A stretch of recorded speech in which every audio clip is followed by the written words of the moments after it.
साक्षात् परब्रह्म तस्मै श्री गुरुवे नमः।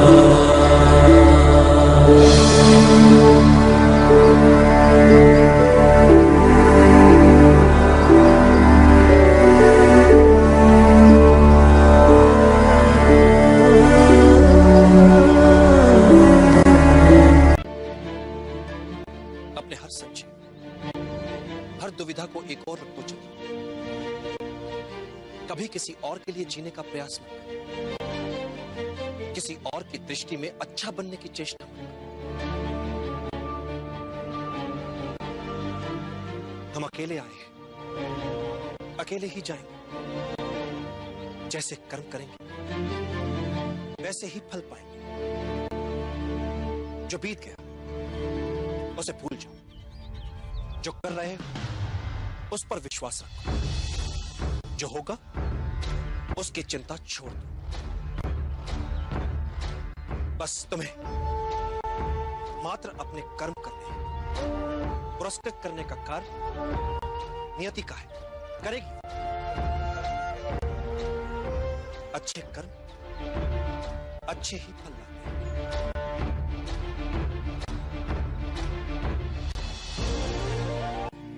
मैं गाथा सुनाता हूं तुम्हें।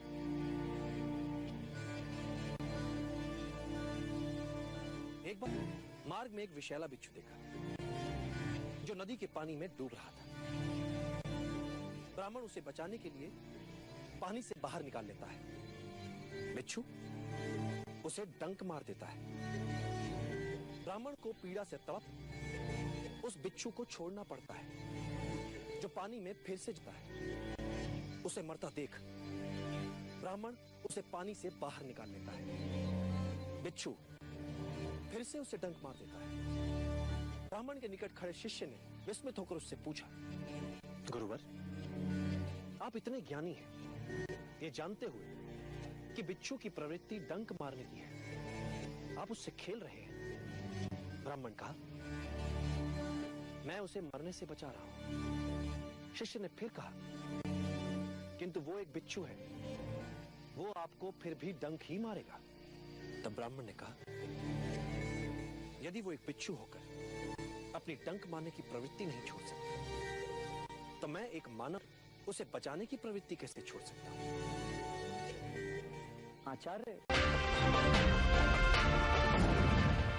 आचार्य, आप सदैव यूं खुले में साथ साथ पैदल घूमने को इतना महत्व क्यों देते हैं?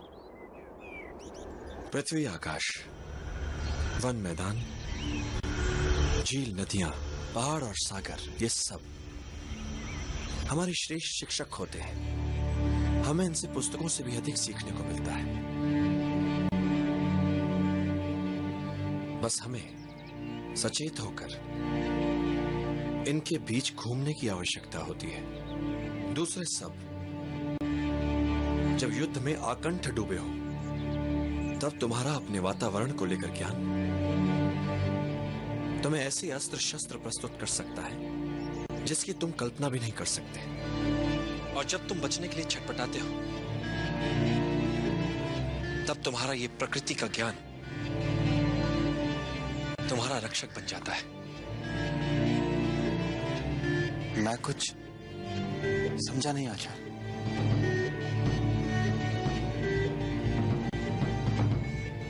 पेड़ों को जानकर हम धैर्य का अर्थ समझते हैं।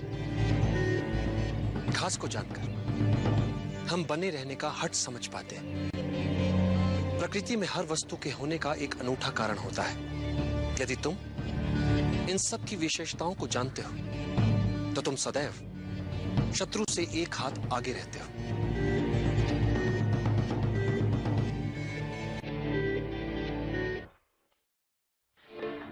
पसीने की एक बूंद बहुत सा व्यर्थ का रक्तपात बचा सकती है। कोई भी बड़ा कार्य करने के लिए मात्र उचित योजना ही आवश्यक नहीं है, उस योजना में संपूर्ण आस्था की भी आवश्यकता होती है। योजना यदि अच्छी है तो उस अभियान को पूरा करने वाले निर्णय भी अच्छे होंगे। इसलिए गुणीजन कह गए, अच्छी योजनाएं असंभव दिखने वाले स्वप्नों को भी जीवंत बना सकती।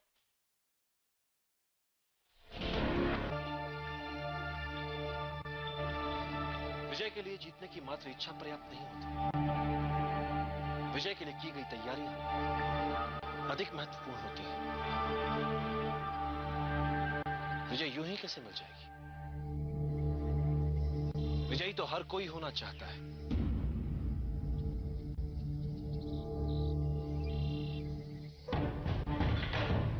किंतु विजयी होने के लिए हर कोई समुचित तैयारियां नहीं करता।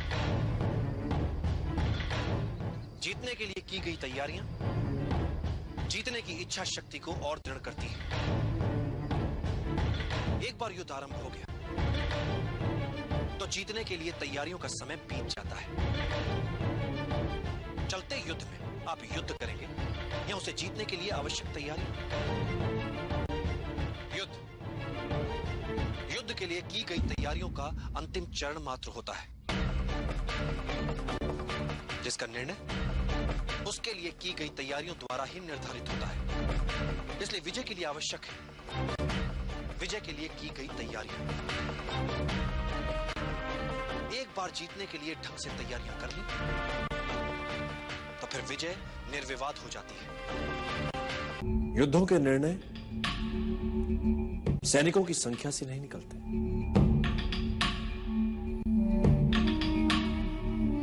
यदि तुम अपने शत्रु को जानते हो, तुम स्वयं को जानते हो, तो तुम्हें 100 युद्धों के परिणामों से भयभीत होने की आवश्यकता नहीं है। किंतु यदि तुम ना तो स्वयं को जानते हो ना ही अपने शत्रु को, तो तुम्हें विजय के साथ पराजय के लिए सदैव तत्पर रहना चाहिए।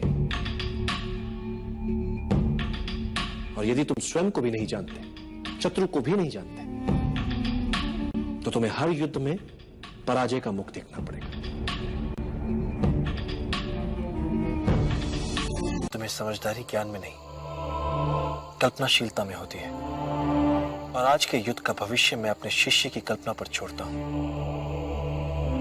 डूबते हुए बेड़े से जीवित कैसे बचकर निकला जाए, किसी चूहे को सिखाना नहीं पड़ता। विजय श्री उन्हीं का वर्ण करती है जो कोई भी मूल्य चुकाने के लिए सदैव तत्पर हो। इसीलिए एक अच्छे योद्धा का आकलन बहुत सरल होता है। उसे किसी भी विपरीत परिस्थिति में छोड़ दो, वो वहां से विजेता बनकर ही लौटेगा। जो मेरा शिष्य करेगा आज। अखंड भारत का निर्माण करना है, कई योजनाएं बनानी है। जल गया ना हाथ? कैसा मूर्ख है तू, इतनी सी साधारण बात भी नहीं समझता। तरकारी का पात्र गर्म है तो किनारे किनारे से खा। अब तो बीच में हाथ डाल देगा तो हाथ तो जलेगा ना मूर्ख।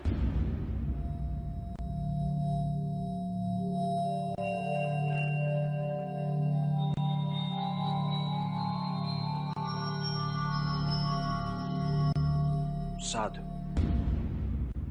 ऐसी व्यवहारिक शिक्षा पुस्तकों से नहीं, एक मां से ही मिल सकती है।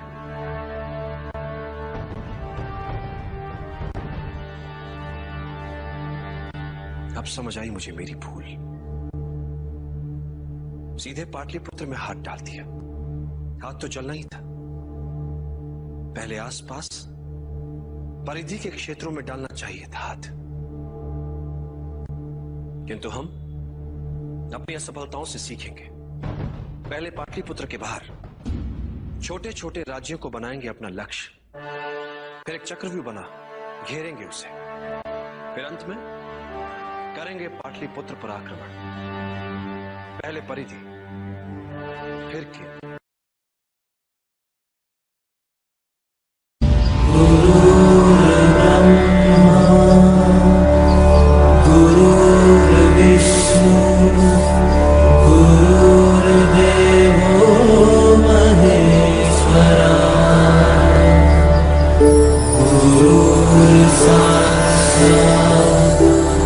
परब्रह्म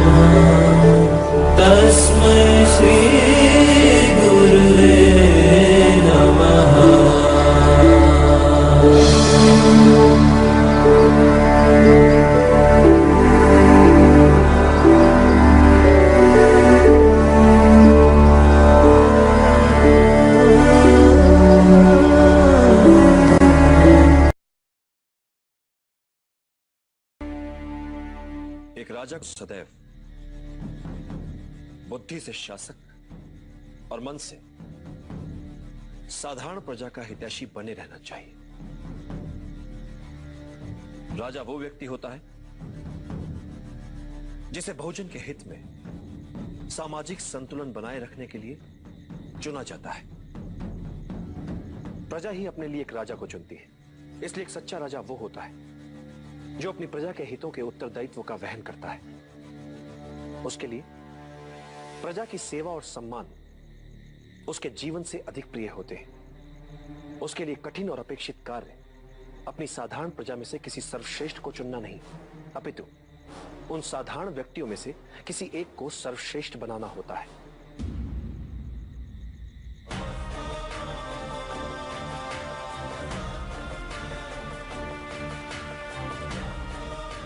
एक राजा के लिए सबसे बड़ी चुनौती होती है पूरे देश को सफलता और समृद्धि के महान लक्ष्य को प्राप्त करने के लिए न केवल उन्हें प्रेरित करे, अपितु प्रजा के लिए ही उन्हें प्राप्त करके भी दिखाए। एक राजा को उसकी सेना अमर नहीं बनाती और ना ही उसका धन वैभव। उसे अमर बनाते हैं उसके बनाए हुए मित्र, उसके किए हुए भले कार्य, उसकी अर्जित की हुई सद्भावना और सत्यनिष्ठा।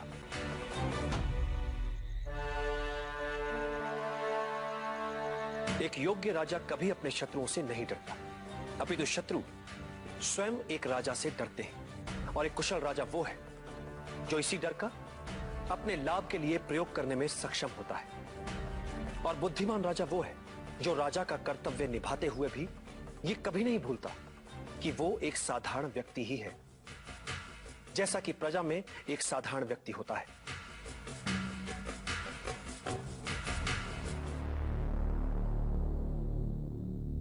ये व्यवस्था ही है जो किसी को राजा तो किसी को प्रजा बनाती है। और ये व्यवस्था कई छोटे छोटे साधारण जनों से बनती है।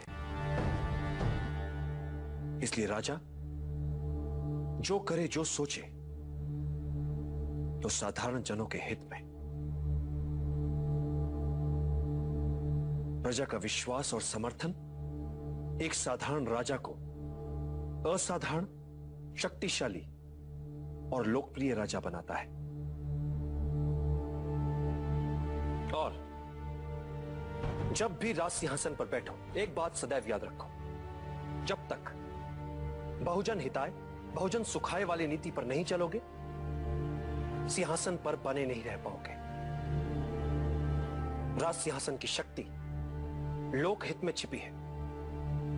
अन्याय और भ्रष्टाचार पर टिका राज्य नहीं चल सकता।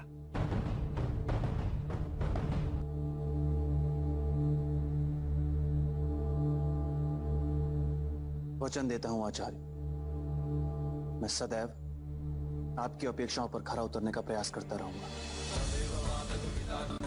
हमारा कार्य हो जाएगा।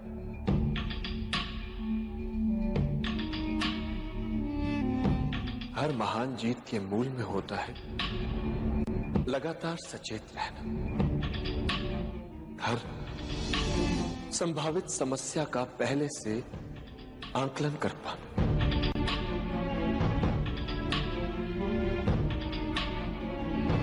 उन्हें समय रहते समझकर नए नए हल ढूंढना। सब कुछ छोटी छोटी बातों को ध्यान से पूरा करने पर निर्भर करता है। आचार्य, साधारण सी भूल कर सकती है सारा अभियान चौपट। इसलिए तुम नायक अपने उत्तरदायित्व से कभी मुंह नहीं मोड़ता। जैसे सफलता का सारा श्रेय अभियान के नायक को जाता है, वैसे ही एक सच्चे नायक को असफलता का सारा श्रेय अपने सर लेकर ये मानना चाहिए कि उससे भूल हुई है, त्रुटियां हुई हैं। जिस नायक में अपनी पराजय स्वीकार करने का साहस नहीं है, उसे नायक कहलाने का कोई अधिकार नहीं।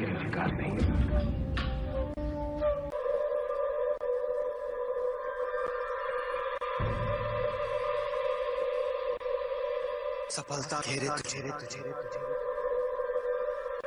मार्ग हो अवरुद्ध, पास ना हो धन तेरे, और काम हो अपार, भाग मत कर प्रयास।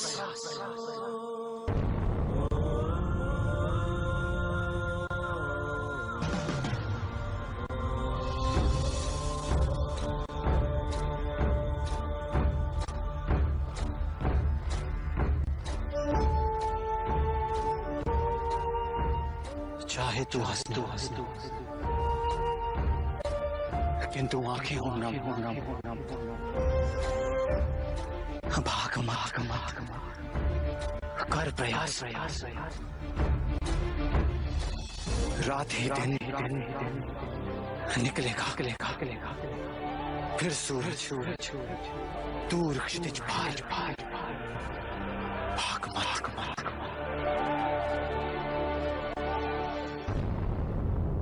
कर प्रयास।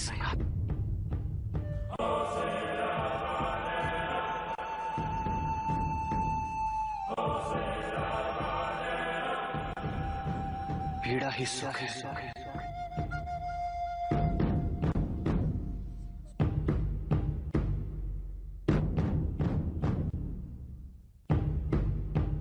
विष्णु को पीड़ा ही सुख है। पीड़ा ही सुख है। सुखी है पीड़ा, सुखी है पीड़ा।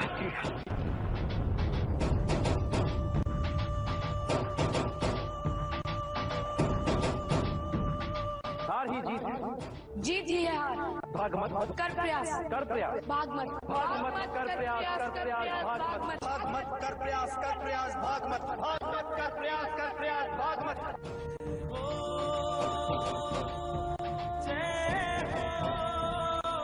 हार ही जीत है, जीत ही है हार। भाग मत कर प्रयास, कर प्रयास, भाग मत कर प्रयास, भाग मत।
तस्मै श्री गुरुवे नमः।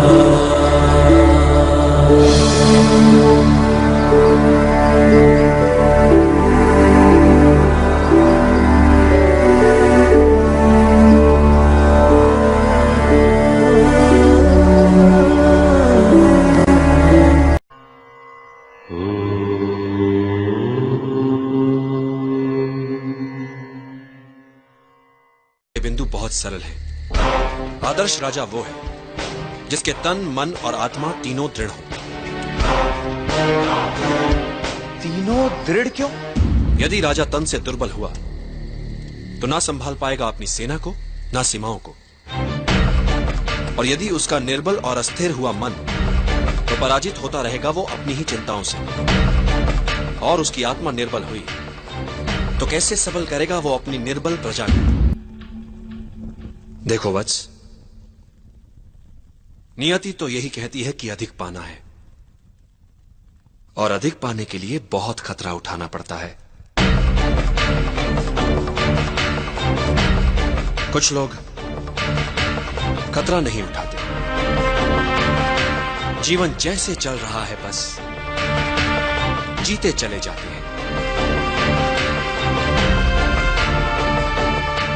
पर जो प्रगति करना चाहते हैं, ऊपर उठना चाहते हैं, जो कुछ उनके पास है उसे दांव पर लगाने से नहीं डरते। संभावना है कि हार जाएं वे, कुछ ना कर पाए वे, पर ये जो कुछ कर दिखाने का प्रयास है, यही उन्हें औरों से अलग बनाता है। भले ही वे हार जाएं, पर यह संतोष उनसे कौन छीन सकता है कि उन्होंने कुछ अच्छा कर दिखाने का प्रयास तो किया। वैसे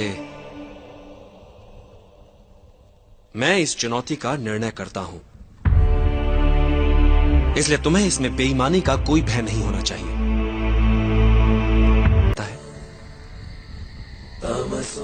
मैं क्या छीन सकता हूं इससे, ये तो तुमने देख लिया, पर मैं इसे क्या दे सकता हूं, ये नहीं देखना चाहोगे।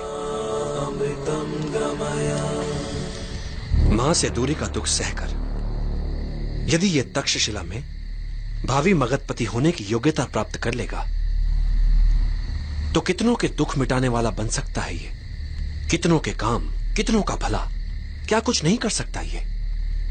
और फिर अखंड भारत का सम्राट बन गया तो अपने साथ साथ अपनी मां का नाम भी इतिहास में अमर कर देगा। ये सुख भला मिल सकता है हर किसी को? नहीं, पर समय से पहले व्यर्थ काल्पनिक सोच मूर्खता होती है वत्स।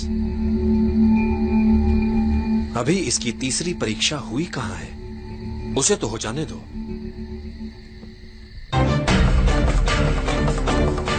गुरुदेव, पता नहीं क्यों मेरा मन कहता है कि ये बालक अवश्य जीतेगा। जब स्वतंत्रता के लिए आत्मा को बेचने का प्रश्न सामने आएगा, तब ये क्या करता है, देखते हैं। जोश अच्छा है वत्स, किंतु स्मरण रहे, बड़े बड़े योद्धा मात खा जाते हैं जब वो जोश में होश खो बैठते हैं। युद्ध का पहला नियम है अपना युद्ध चुनना सीखो। कब, कहां और किससे। युद्ध नीति कहती है कि वार सदैव अवसर देखकर ही करो। मुक्ति तो शीघ्र ही मिलेगी चंद्रगुप्त, किंतु ध्यान रहे, एकाग्रता बनी रहे। कठिन पथ पर चलने पर कई बार धैर्य टूट जाता है, हृदय विचलित होने लगता है, और कई बार तुम स्वयं से प्रश्न पूछ बैठोगे, पर तुम्हारा ध्यान सदैव लक्ष्य पर बना रहे, फिर वो चाहे तुमसे कितना ही दूर क्यों ना हो। मुझे ध्वनि भेदन सिखा सके। एक मार्ग है, जो कुछ भी तुम सीखो इतना मन लगाकर सीखो कि आधी धीरा तुमसे प्रभावित हो जाए, जिससे संभावना बन सकती है उनके शपथ तोड़कर तुम्हें सिखाने की।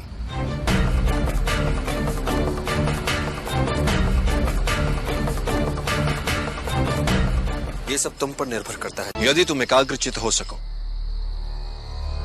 अपने शरीर के साथ साथ अपने मन पर भी अधिकार कर लो, तो एक साधारण शरीर भी असाधारण कार्य कर सकता है, चाहे जितनी पीड़ा हो। यदि तुम्हारा मन उस पीड़ा को माने ही ना तो। इतिहास में ऐसे कई वीरों के विवरण हैं जिनका सर धड़ से अलग हो गया, किंतु वो युद्ध में लड़ते रहे, रक्त की अंतिम बूंद तक लड़ते रहे। उन योद्धाओं को गौरवान्वित करो, बता दो उन्हें कि अब तुमने संभाला है उनका उत्तरदायित्व। निद्रा भोजन भोग भय, ये नर पशु समान, ज्ञान अधिक इक नरन में, ज्ञान बिना पशु जान। चंद्रगुप्त, पृथ्वी पर कई जीव मनुष्य से अधिक शक्तिशाली थे। गाय, बैल, शेर, हाथी सभी मनुष्य से अधिक बलवान थे। किंतु राज किसने किया पृथ्वी पर? मनुष्य ने। कैसे? बुद्धि से। तुम्हें भी बुद्धि से लड़ने वाला योद्धा बनना है चंद्रगुप्त। यदि तुम अपने लक्ष्य को पूरी एकाग्रता से प्राप्त करना चाहोगे तो आत्मिक बल वो कर दिखाता है कि साधारण लोगों को यह असंभव लगता है।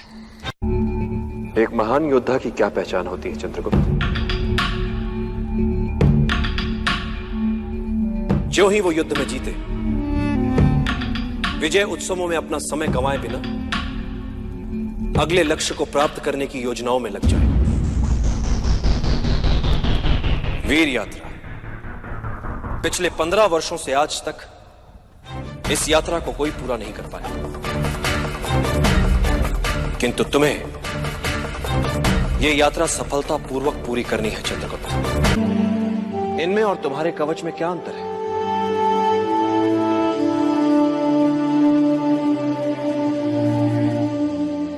तो फिर इस कवच का और इस वीर यात्रा का कोई महत्व नहीं आचार्य। मूल्य यात्रा का है, यात्रा में मिली वस्तु का नहीं। मैं कुछ समझा नहीं आचार्य। यही समझाने के लिए मैंने तुम्हें यहां बुलाया है चंद्रगुप्त। व्यक्ति को जब आगे बढ़ना होता है तो सबसे पहले वो अपना लक्ष्य तय करता है, और जब वो व्यक्ति लक्ष्य की ओर बढ़ता है, राह पर निकल पड़ता है, तो मार्ग उसे सिखाता है, संवारता है, बनाता है, और यही अनुभव उसकी पूंजी होते हैं।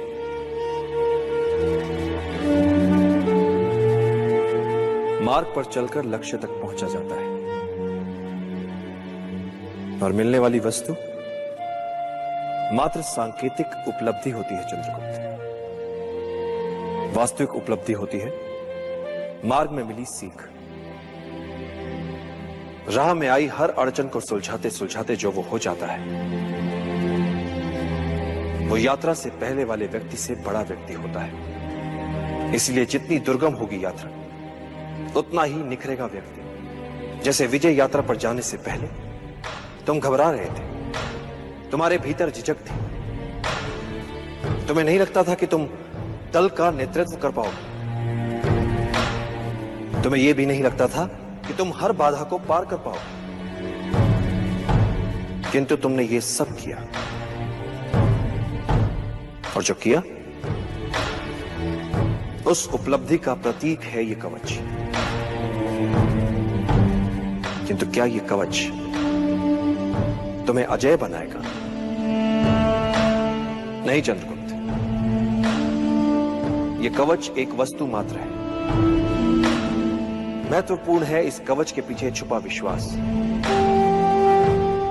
इस विजय यात्रा से मिला तुम्हारे व्यक्तित्व को निखार, यही बनाएगा तुम्हें अजय।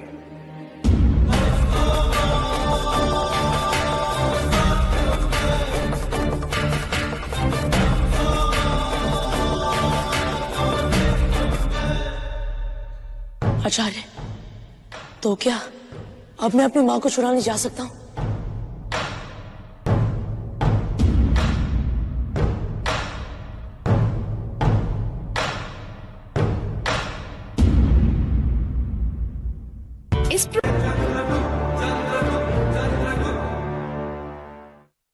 ये कवच एक वस्तु मात्र है। महत्वपूर्ण है इस कवच के पीछे छुपा विश्वास। इस विजय यात्रा से मिला तुम्हारे व्यक्तित्व को निखार, यही बनाएगा तुम्हें अजय।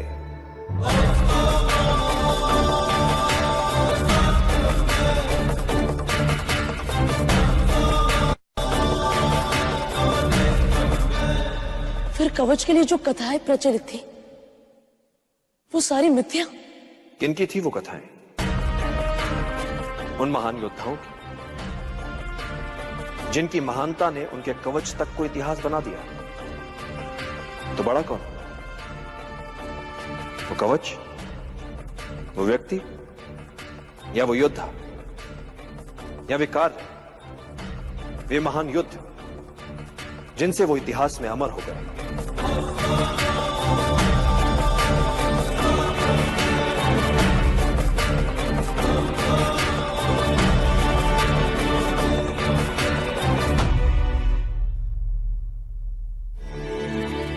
वो व्यक्ति, वो योद्धा, वो लिख चुके हैं अपना इतिहास। तुम्हें अपना इतिहास अभी लिखना।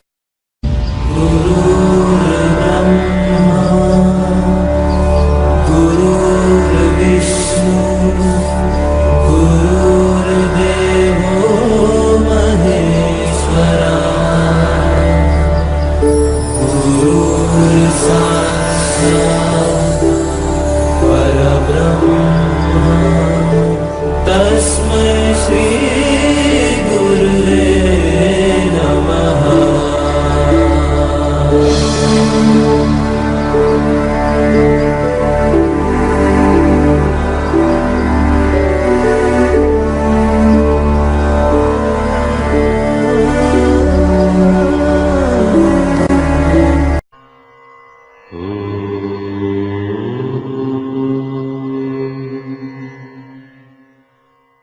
बिंदु बहुत सरल है।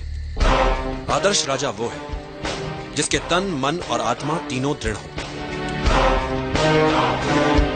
तीनों दृढ़ क्यों? यदि राजा तन से दुर्बल हुआ तो ना संभाल पाएगा अपनी सेना को, ना सीमाओं को। और यदि उसका निर्बल और अस्थिर हुआ मन, तो पराजित होता रहेगा वो अपनी ही चिंताओं से। और उसकी आत्मा निर्बल हुई तो कैसे सबल करेगा वो अपनी निर्बल प्रजा को। देखो वत्स, नियति तो यही कहती है कि अधिक पाना है, और अधिक पाने के लिए बहुत खतरा उठाना पड़ता है। कुछ लोग खतरा नहीं उठाते, जीवन जैसे चल रहा है बस जीते चले जाते हैं। पर जो प्रगति करना चाहते हैं, ऊपर उठना चाहते हैं, जो कुछ उनके पास है उसे दांव पर लगाने से नहीं डरते। संभावना है कि हार जाएं वे, कुछ ना कर पाए वे, पर ये जो कुछ कर दिखाने का प्रयास है, यही उन्हें औरों से अलग बनाता है। भले ही वे हार जाएं, पर यह संतोष उनसे कौन छीन सकता है कि उन्होंने कुछ अच्छा कर दिखाने का प्रयास तो किया। वैसे मैं इस चुनौती का निर्णय करता हूं, इसलिए तुम्हें इसमें बेईमानी का कोई भय नहीं होना चाहिए।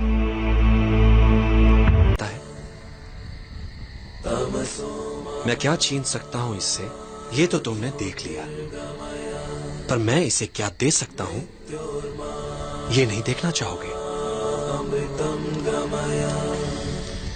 मां से दूरी का दुख सहकर यदि ये तक्षशिला में भावी मगधपति होने की योग्यता प्राप्त कर लेगा, तो कितनों के दुख मिटाने वाला बन सकता है ये।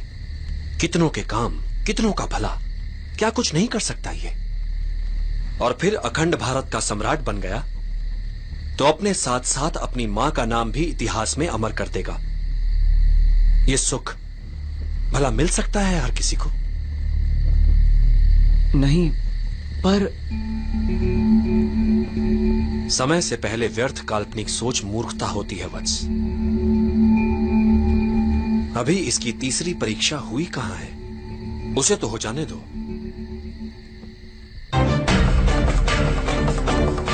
गुरुदेव, पता नहीं क्यों मेरा मन कहता है कि ये बालक अवश्य जीतेगा।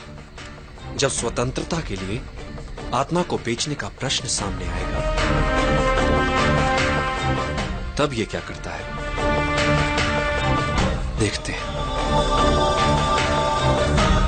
जोश अच्छा है वत्स, किंतु स्मरण रहे, बड़े बड़े योद्धा मात खा जाते हैं जब वो जोश में होश खो बैठते हैं।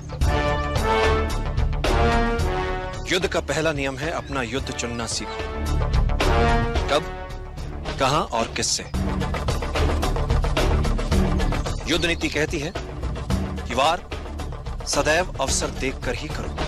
मुक्ति तो शीघ्र ही मिलेगी चंद्रगुप्त, किंतु ध्यान रहे, एकाग्रता बनी रहे। कठिन पथ पर चलने पर कई बार धैर्य टूट जाता है, हृदय विचलित होने लगता है, और कई बार तुम स्वयं से प्रश्न पूछ बैठोगे, पर तुम्हारा ध्यान सदैव लक्ष्य पर बना रहे, फिर वो चाहे तुमसे कितना ही दूर क्यों ना हो। मुझे ध्वनि वेदन सिखा सके? एक मार्ग है, जो कुछ भी तुम सीखो इतना मन लगाकर सीखो कि आधी धीरा तुमसे प्रभावित हो जाए, जिससे संभावना बन सकती है उनके शपथ तोड़कर तुम्हें सिखाने की।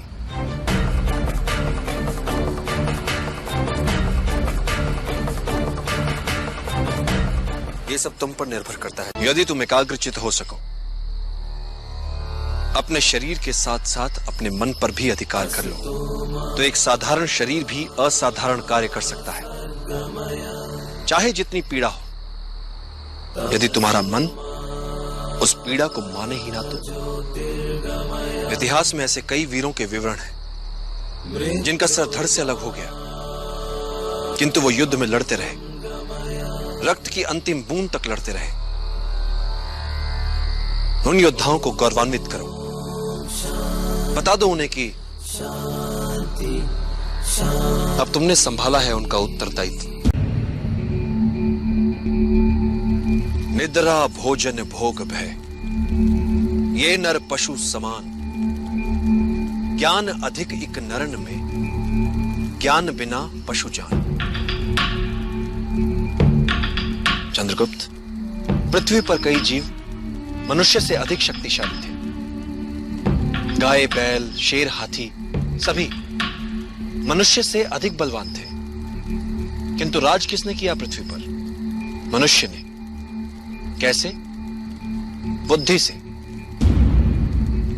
तुम्हें भी बुद्धि से लड़ने वाला योद्धा बनना है चंद्रगुप्त। यदि तुम अपने लक्ष्य को पूरी एकाग्रता से प्राप्त करना चाहोगे, तो आत्मिक बल वो कर दिखाता है कि साधारण लोगों को यह असंभव लगता है। एक महान योद्धा की क्या पहचान होती है चंद्रगुप्त?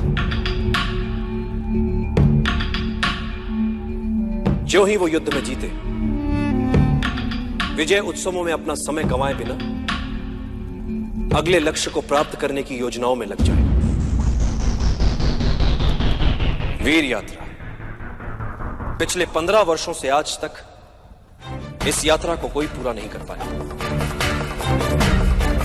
किंतु तुम्हें यह यात्रा सफलतापूर्वक पूरी करनी है चंद्रगुप्त। इनमें और तुम्हारे कवच में क्या अंतर है?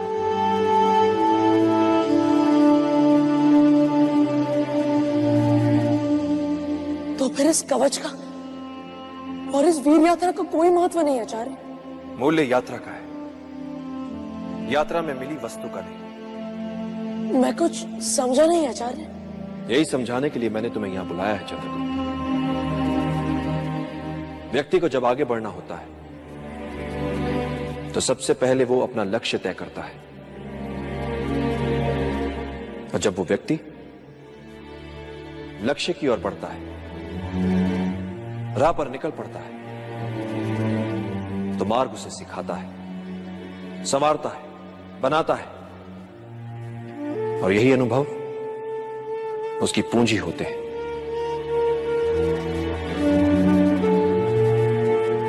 मार्ग पर चलकर लक्ष्य तक पहुंचा जाता है, और मिलने वाली वस्तु मात्र सांकेतिक उपलब्धि होती है चंद्रगुप्त। वास्तविक उपलब्धि होती है मार्ग में मिली सीख। राह में आई हर अड़चन को सुलझाते सुलझाते जो वो हो जाता है, वो यात्रा से पहले वाले व्यक्ति से बड़ा व्यक्ति होता है। इसलिए जितनी दुर्गम होगी यात्रा, उतना ही निखरेगा व्यक्ति। जैसे विजय यात्रा पर जाने से पहले तुम घबरा रहे थे, तुम्हारे भीतर झिझक थी, तुम्हें नहीं लगता था कि तुम दल का नेतृत्व कर पाओगे, तुम्हें यह भी नहीं लगता था कि तुम हर बाधा को पार कर पाओगे, किंतु तुमने ये सब किया और जो किया, उस उपलब्धि का प्रतीक है ये कवच। किंतु क्या ये कवच तुम्हें अजय बनाएगा? नहीं चंद्रगुप्त, ये कवच एक वस्तु मात्र है। महत्वपूर्ण है इस कवच के पीछे छुपा विश्वास। इस विजय यात्रा से मिला तुम्हारे व्यक्तित्व को निखार। यही बनाएगा तुम्हें अजय।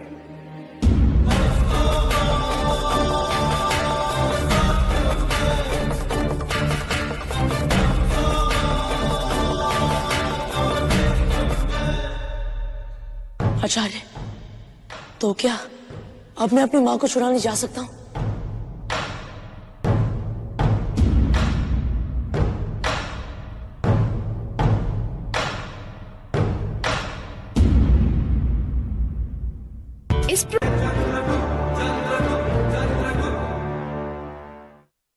ये कवच एक वस्तु मात्र है। महत्वपूर्ण है इस कवच के पीछे छुपा विश्वास। इस विजय यात्रा से मिला तुम्हारे व्यक्तित्व को निखार। यही बनाएगा तुम्हें अजय।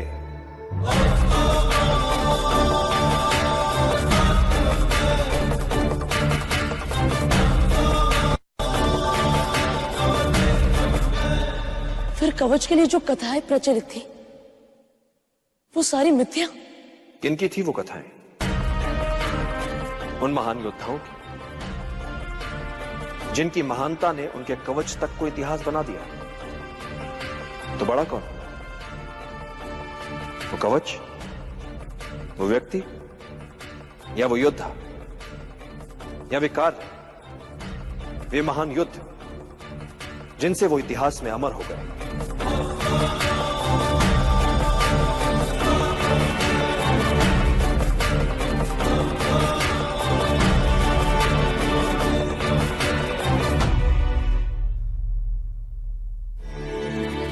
वो व्यक्ति, वो योद्धा, वो लिख चुके हैं अपना इतिहास। तुम्हें अपना इतिहास अभी लिखना है। जीने की इच्छा ही हमारी शक्ति है। जब जीने की सच्ची चाह मन में हो, तब मृत्यु को कठिन ही नहीं, असंभव मानो। मात्र जीवन, जीवन और हर मूल्य पर जीवन। यदि मन में इसके अतिरिक्त कुछ ना हो, तो दुर्बल से दुर्बल व्यक्ति भी साहसी बन सकता है। तुम ये कह सकते हो कि यह लड़ाई तुम्हारी नहीं है। कौन सी लड़ाई लड़ सकते? अपनी या उनकी जिन्हें तुमसे अपेक्षा है, जो निर्बल है? चंद्रगुप्त, जब व्यक्ति के समक्ष दोराहा आता है, जब एक मार्ग चुनना होता है, तब उसका चुनाव दर्शाता है कि वो क्या है, कैसा है। छोटा है, बड़ा, अपने लिए सोचने वाला है या अपने से पहले औरों के लिए सोचता है। तुम्हारे मन और तुम्हारी आत्मा के चुनाव का है। निर्णय कर कि तुम अपनी मन की सुनोगे या अपनी अंतरात्मा। वैसे भी चंद्रगुप्त, जीवन में जब भी कोई निर्णय एक बार कर लो, तो पलट कर मत देखो, क्योंकि पलट पलट कर पीछे देखने वाले इतिहास नहीं बनाते। इन सभी गांव वालों के प्राण जा सकते थे। असफलता से सीखना आवश्यक होता है चंद्रगुप्त।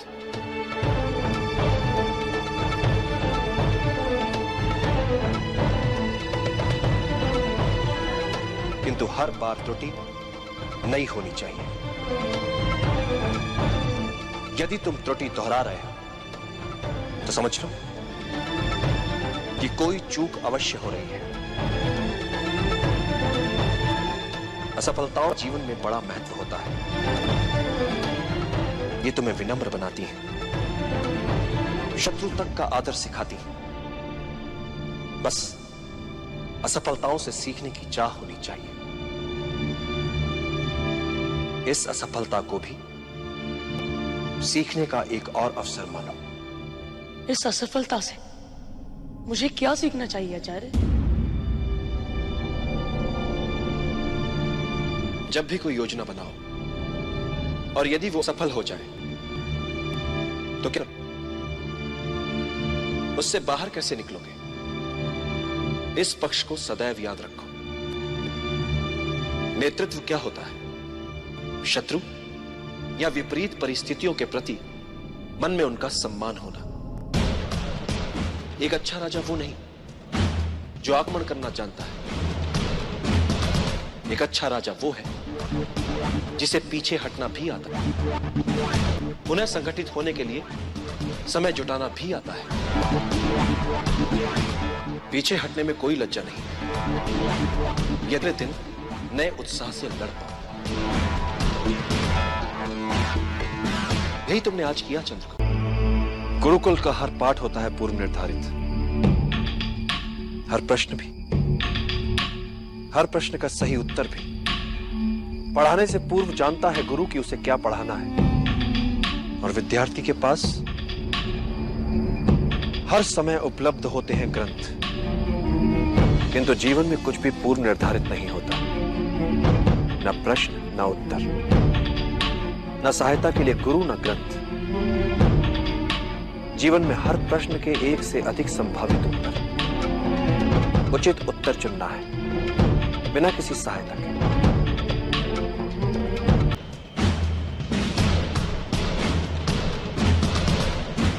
जब तुम्हारे समक्ष एक से अधिक विकल्प और निर्णय लेना कठिन हो रहा तो एकाग्रचित होकर, ध्यान लगाकर अंतरात्मा को सुनने का प्रयास करो। अंतरात्मा के संकेत नियति को स्वरूप देते हैं। नकारात्मक सोच बुरी होती है भद्रभाई। ये एक प्रकार की संक्रामक बीमारी होती है जो अपने आसपास सब में निराशावादी दृष्टिकोण ही फैलाती है। इससे बचना चाहिए। सदैव सकारात्मक ही सोचना चाहिए। मैं चाहता हूं सकारात्मक सोच सबसे। योजना मात्र कल्पना भी लगे तब भी उस पर विश्वास करो और उसे सच बना दो। हर बड़े कार्य से पहले उसका सपना देखा जाता है और फिर उसे मूर्त रूप दिया जाता है। मात्र इच्छा शक्ति, बस यही एक मूल मंत्र है हर सफलता के पीछे। इच्छा करो, दृढ़ता से चाहो और फिर उसके लिए मर मिटो। विजय सदा तुम्हारा वरण करेगी।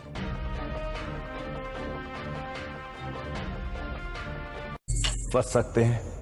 अति बुद्धिमान क्या होता है? सामान्य बुद्धि चातुर्य से कुछ अधिक। संकट में बुद्धिमान नहीं, वो बचेगा जिसमें अनुकूलन की क्षमता अधिक हो, जिसने स्वयं को परिस्थितियों के अनुरूप ढाल लिया हो, वही संकट से बच पाएगा। और यही सार्वभौमिक नियम है।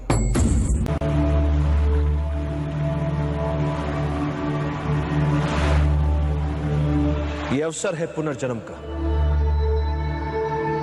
देश के हित में क्षात्र धर्म से मर मिटने का अवसर है ये। फिर जीने का अवसर है ये। गौरव जो मिट चुका है देश का, उसे पुनः पाने का अवसर है ये। मातृभूमि को नमन कर सके इस लायक बनने का अवसर है ये। एक नए नव निर्माण का अवसर है।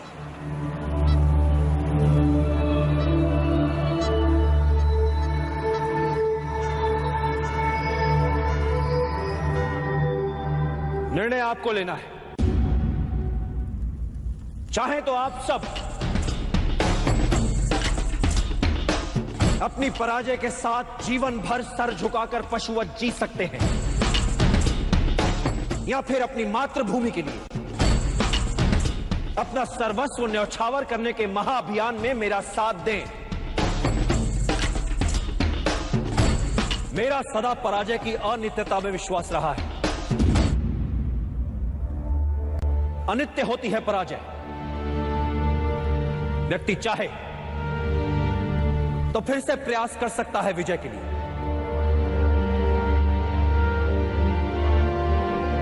जब वो मन से पराजय को स्वीकार करता है तब वो होता है पराजित। कई बार मन से पराजय को स्वीकार करने वालों को, हार से हताश होने वालों को इस बात का पता ही नहीं होता कि जब उन्होंने साहस छोड़ा तब वो विजय के कितने निकट थे। हर पराजय विजय यात्रा के मार्ग में आने वाली एक अनुभव मात्र होती है। ऐसा अनुभव जो हमें कुछ और सिखाता है, हमारी कमियां हमें बताता है, हमें विजय के और निकट ले जाता है। इसलिए यवनों से मिली पराजय को भुला दीजिए। आइए मिलकर एक बार फिर हम सब एक और प्रयास करते हैं। मिलकर किया हुआ प्रयास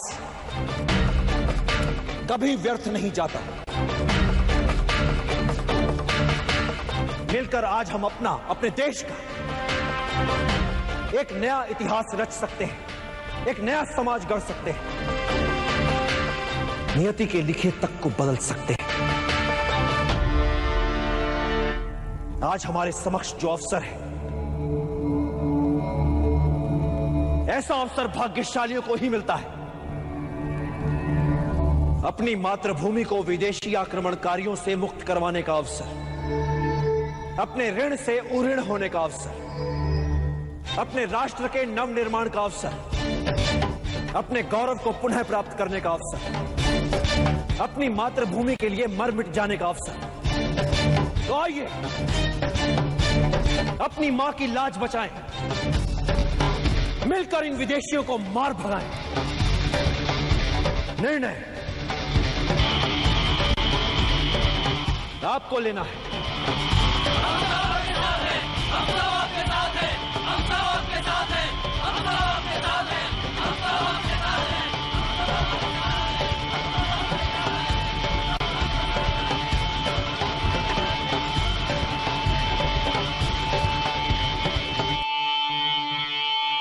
योजना में मात्र लक्ष्य निर्धारण महत्वपूर्ण नहीं होता। महत्वपूर्ण होता है वो प्रयास जिससे लक्ष्य प्राप्त किया जाता है। चिंतित ना हो, 99% यही संभावना है कि महाराज पुरु और कैलिस्थनीज दोनों असफल ही होंगे।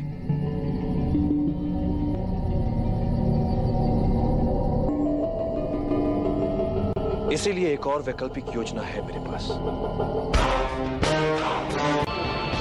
क्रोध के उन्माद में नहीं होता है समस्या का निदान, किंतु शांत चित्त हर समस्या का हल ढूंढ सकता है।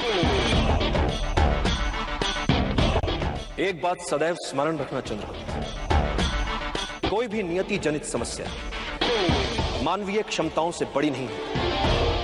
समस्या मात्र इतनी सी है कि अधिकतर लोग कठिनाइयों को केवल देखते रह जाते हैं, किंतु कुछ लोग कठिनाइयों के बीच रहकर भी अपने लक्ष्य को प्राप्त करने की क्षमता रखते हैं। इतिहास में केवल उन्हीं का नाम लिखा जाता है जो विषम से विषम परिस्थितियों में रहकर भी अपने लक्ष्य को दृष्टि में रखकर दैनिक समस्याओं में बिना उलझे लक्ष्य प्राप्ति के मार्ग में आने वाली कठिनाइयों को समूल सुलझा लेते हैं।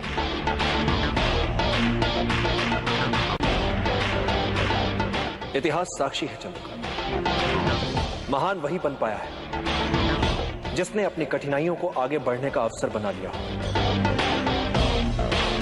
जिसने अपनी कमियों को निर्बलता नहीं अपनी शक्ति बना लिया। असंभव दिखने वाला निर्णय होता क्या है? एक ऐसा कठिन निर्णय जो लिया जा सकता है। इसलिए चाहे जितना असंभव लगे, निर्णय लो, क्योंकि समस्या को अनिर्णय से खींचोगे तो समस्या तुम्हें खा जाएगी। निर्णय लेने में साहस करो, फिर देखो इतिहास तुम्हारा नाम कैसे अमर बना देता है। एक सरल नियम है चंद्रगुप्त, समस्या तुम्हें समाप्त करे उससे पहले समस्या को समाप्त कर दो, जड़ से मिटा दो, ताकि वो अपना सर ही ना हो, ताकि वो अपना सर ही ना हो, ताकि वो अपना सर ही ना हो। सबसे बड़ा शस्त्र मनुष्य की बुद्धि और उसका विवेक होता है। एक बुद्धिमान योद्धा अपने बुद्धि, चातुर्य और विवेक से किसी भी युद्ध में विजयी हो सकता है, फिर परिस्थितियां चाहे कितनी ही विषम क्यों ना हो।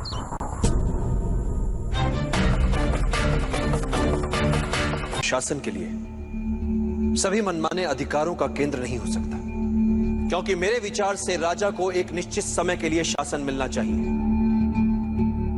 जीवन भर के लिए नहीं।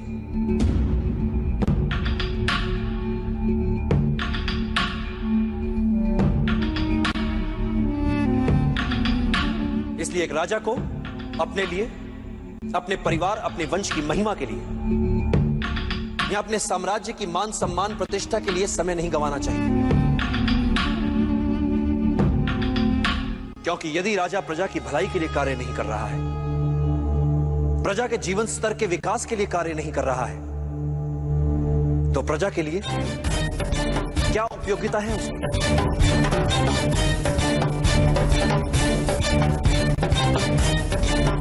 मैंने तुमसे कहा था ना कि चाणक्य बहुत गुणी है। एक राजा का शासन तभी तक तर्कसंगत है जब तक वो प्रजा के हित में है, अन्यथा उसका कोई अर्थ नहीं, कोई औचित्य नहीं।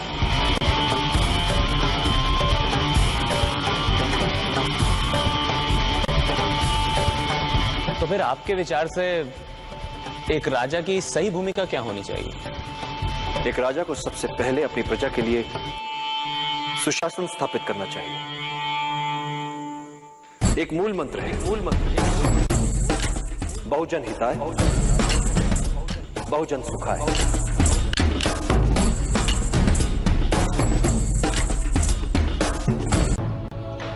किसी भी योद्धा के लिए युद्ध में सबसे महत्वपूर्ण शस्त्र होता है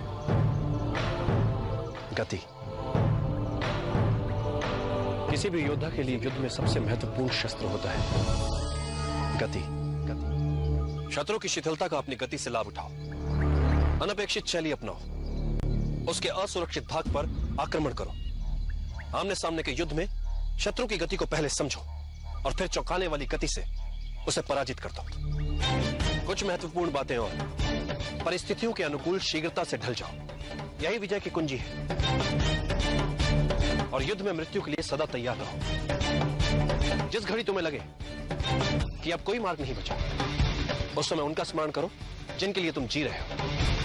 नहीं पाता, मैं जब भी कोई योजना बनाता हूं तो उसकी सफलता को लेकर संशय मेरे मन में भी रहते हैं। मैं योजना की परिकल्पना को अनुभव और अंतर्दृष्टि के साथ सोचे समझे संभावित संकटों का ध्यान रखते हुए कार्य में लाने का प्रयास करता हूं, किंतु कार्य की सफलता योजना, भाग्य और अंतरात्मा के स्वर के मिले जुले असर से तय होती है। कार्य की सफलता में इन तीनों की बराबर की भूमिका होती है।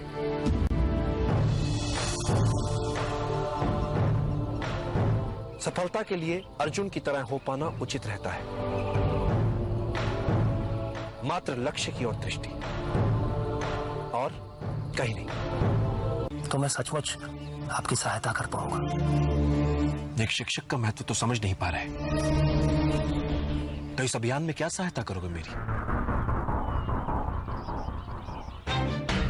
माना कि एक साहसी योद्धा एक युद्ध जीत कर दिखा सकता है, किंतु एक शिक्षक किसी साधारण जन को उस युद्ध को जीतने के योग्य बना सकता है। किसी भी युद्ध को जीतने के लिए चुनौती उस युद्ध के लिए अच्छे योद्धाओं को ढूंढने में नहीं, चुनौती है साधारण जन को युद्ध का कारण बताकर उन्हें असाधारण बनाने में।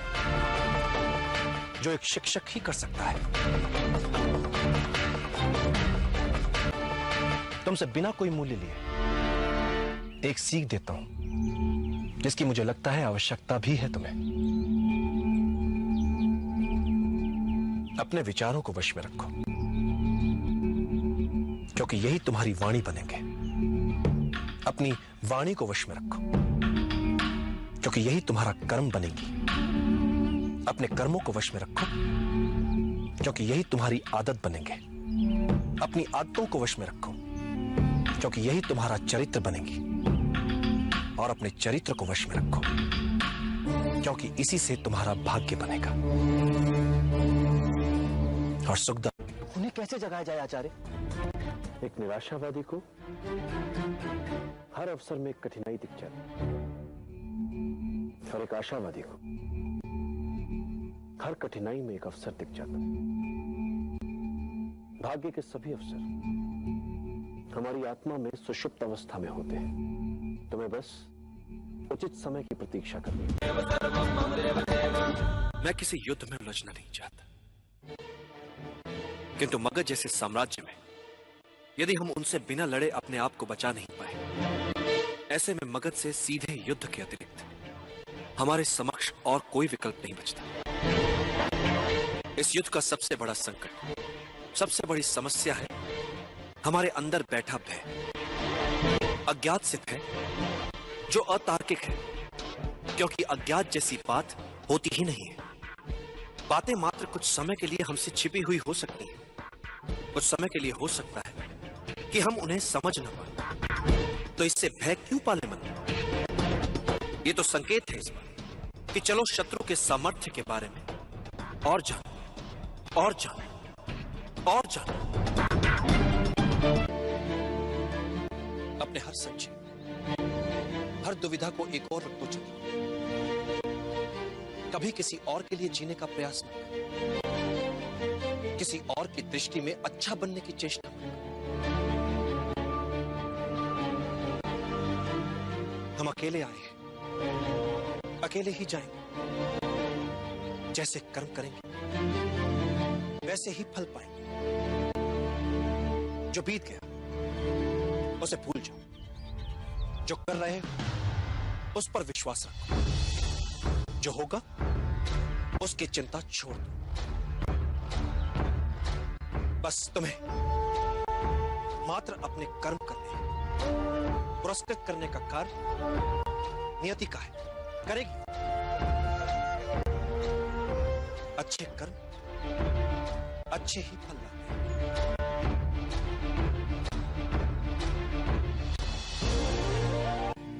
मैं गाथा सुनाता हूं।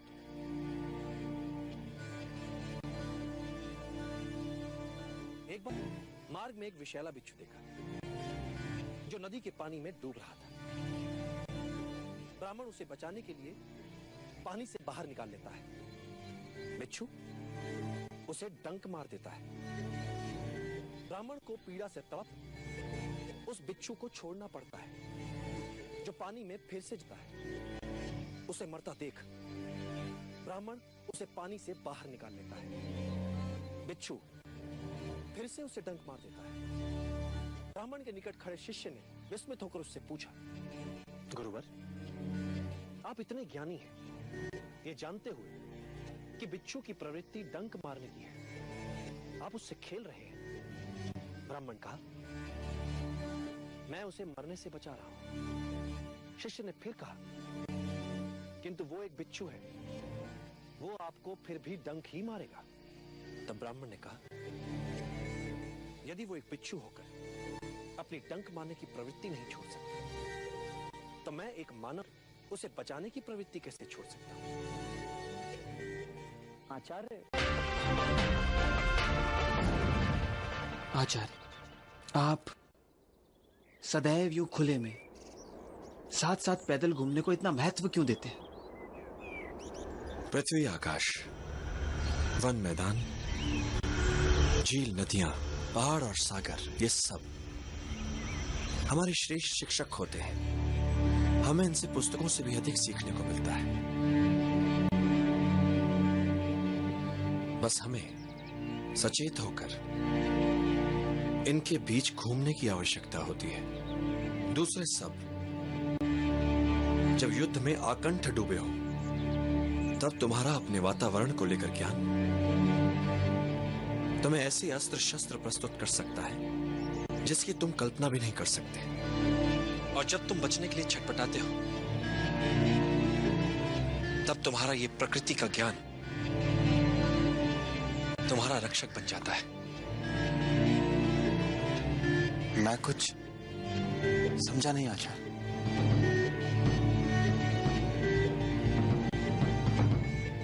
पेड़ों को जानकर हम धैर्य का अर्थ समझते हैं।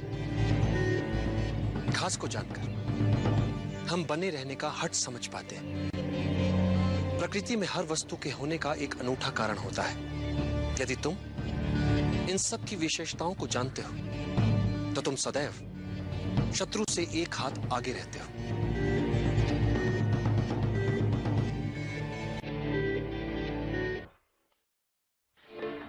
पसीने की एक बूंद बहुत सा व्यर्थ का रक्तपात बचा सकती है। कोई भी बड़ा कार्य करने के लिए मात्र उचित योजना ही आवश्यक नहीं है, उस योजना में संपूर्ण आस्था की भी आवश्यकता होती है। योजना यदि अच्छी है, तो उस अभियान को पूरा करने वाले निर्णय भी अच्छे होंगे। इसलिए गुणीजन कह गए, अच्छी योजनाएं असंभव दिखने वाले स्वप्नों को भी जीवंत बना सकती।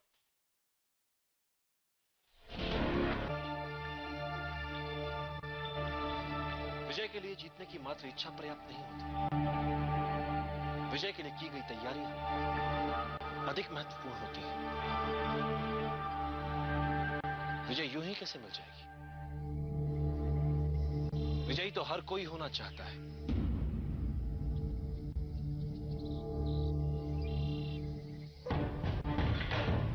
किंतु विजयी होने के लिए हर कोई समुचित तैयारियां नहीं करता। जीतने के लिए की गई तैयारियां जीतने की इच्छा शक्ति को और दृढ़ करती हैं। एक बार युद्ध आरंभ हो गया, तो जीतने के लिए तैयारियों का समय बीत जाता है। चलते युद्ध में आप युद्ध करेंगे या उसे जीतने के लिए आवश्यक तैयारी? युद्ध के लिए की गई तैयारियों का अंतिम चरण मात्र होता है, जिसका निर्णय उसके लिए की गई तैयारियों द्वारा ही निर्धारित होता है। इसलिए विजय के लिए आवश्यक है विजय के लिए की गई तैयारियां। एक बार जीतने के लिए ढंग से तैयारियां कर ली, तो फिर विजय निर्विवाद हो जाती है। युद्धों के निर्णय सैनिकों की संख्या से नहीं निकलते।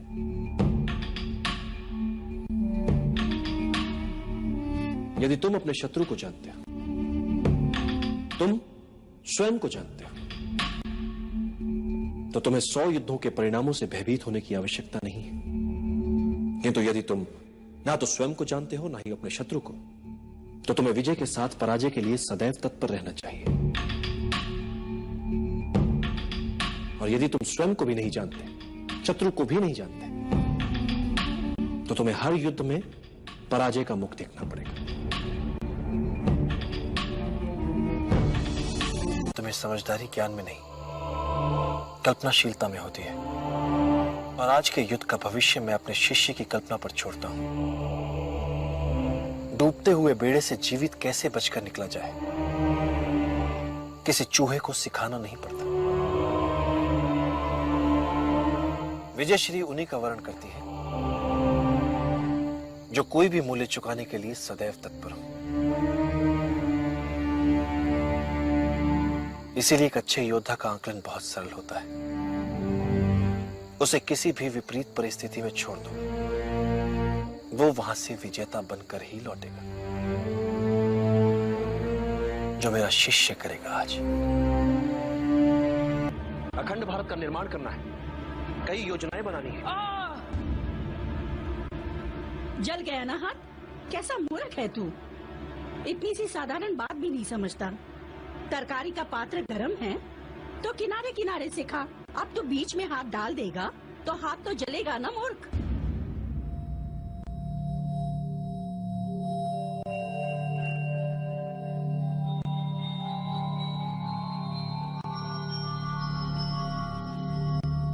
साधु,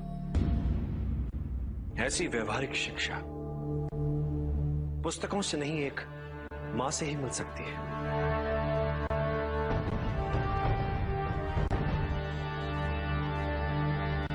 अब समझ आई मुझे मेरी भूल। सीधे पाटलिपुत्र में हाथ डाल दिया। हाथ तो चलना ही था। पहले आसपास परिधि के क्षेत्रों में डालना चाहिए था हाथ, किंतु हम अपनी असफलताओं से सीखेंगे। पहले पाटलिपुत्र के बाहर छोटे छोटे राज्यों को बनाएंगे अपना लक्ष्य, फिर एक चक्रव्यूह बना घेरेंगे उसे, फिर अंत में करेंगे पाटलिपुत्र पर आक्रमण। पहले परिधि, फिर केंद्र।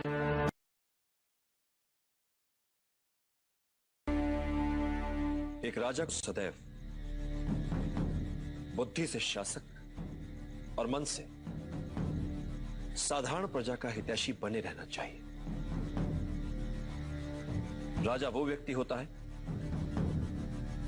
जिसे बहुजन के हित में सामाजिक संतुलन बनाए रखने के लिए चुना जाता है।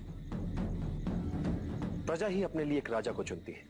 इसलिए एक सच्चा राजा वो होता है जो अपनी प्रजा के हितों के उत्तरदायित्व का वहन करता है। उसके लिए प्रजा की सेवा और सम्मान उसके जीवन से अधिक प्रिय होते हैं। उसके लिए कठिन और अपेक्षित कार्य अपनी साधारण प्रजा में से किसी सर्वश्रेष्ठ को चुनना नहीं, अपितु उन साधारण व्यक्तियों में से किसी एक को सर्वश्रेष्ठ बनाना होता है।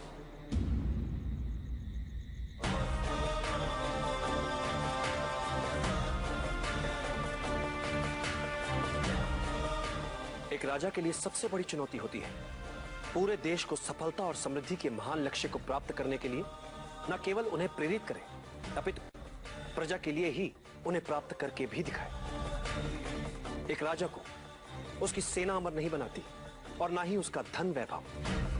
उसे अमर बनाते हैं उसके बनाए हुए मित्र, उसके किए हुए भले कार्य, उसकी अर्जित की हुई सद्भावना और सत्यनिष्ठा।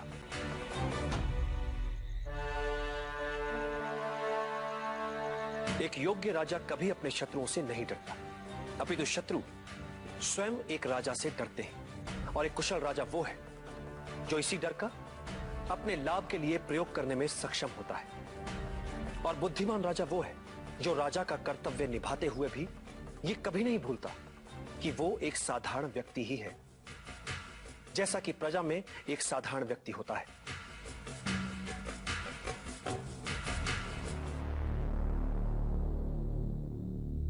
ये व्यवस्था ही है जो किसी को राजा तो किसी को प्रजा बनाती है। और ये व्यवस्था कई छोटे छोटे साधारण जनों से बनती है। इसलिए राजा जो करे जो सोचे तो साधारण जनों के हित में। प्रजा का विश्वास और समर्थन एक साधारण राजा को असाधारण, शक्तिशाली और लोकप्रिय राजा बनाता है। और जब भी राज सिंहासन पर बैठो, एक बात सदैव याद रखो, जब तक बहुजन हिताय, बहुजन सुखाय वाली नीति पर नहीं चलोगे, सिंहासन पर बने नहीं रह पाओगे। राज सिंहासन की शक्ति लोकहित में छिपी है। अन्याय और भ्रष्टाचार पर टिका राज्य नहीं चल सकता।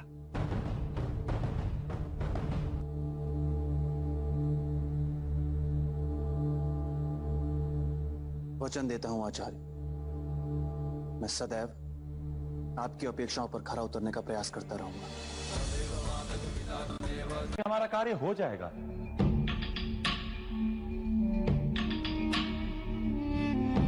हर महान जीत के मूल में होता है लगातार सचेत रहना, हर संभावित समस्या का पहले से आंकलन कर पाना।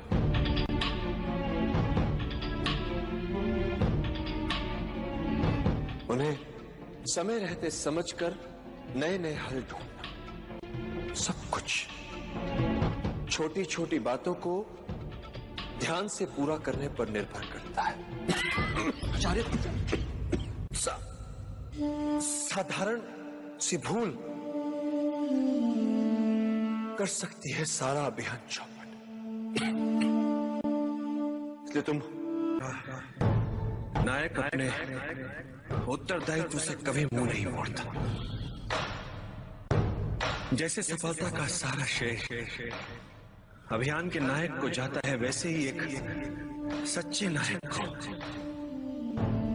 असफलता का सारा श्रेय अपने सर लेकर ये मानना चाहिए कि उससे भूल हुई है, त्रुटियां हुई हैं। जिस नायक में अपनी पराजय स्वीकार करने का साहस नहीं है, उसे नायक कहलाने का कोई अधिकार नहीं।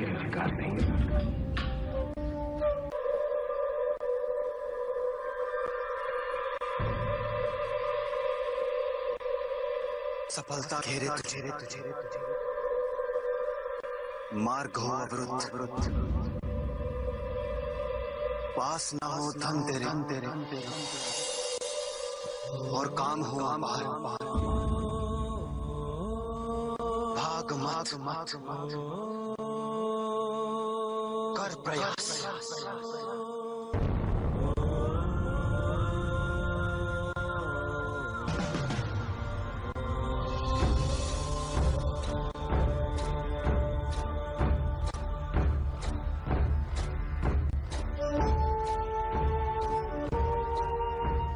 चाहे तू हंस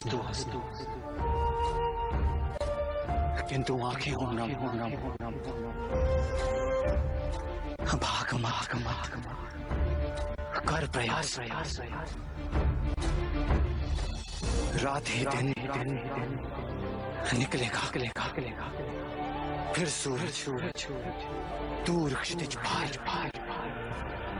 भाग मत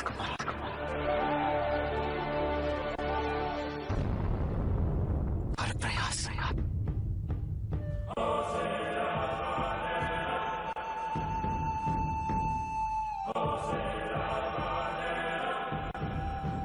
पीड़ा ही सुख है।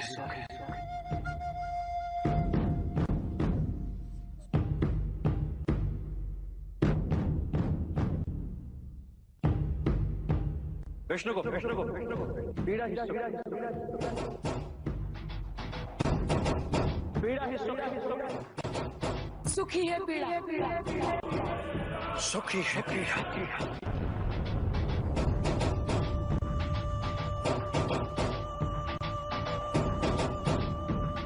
हार ही जीत ही है हार। भाग मत कर प्रयास, भाग मत कर प्रयास, भाग मत कर प्रयास, भाग मत कर प्रयास, भाग मत।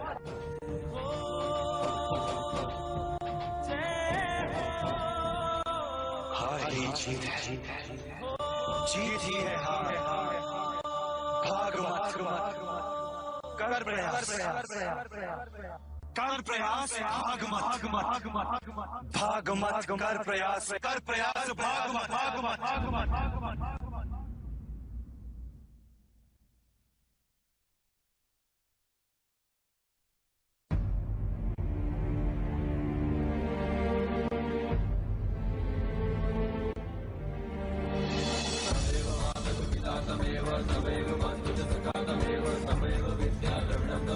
तमेव सर्वं मम देवदेव तमेव मानद पिता तमेव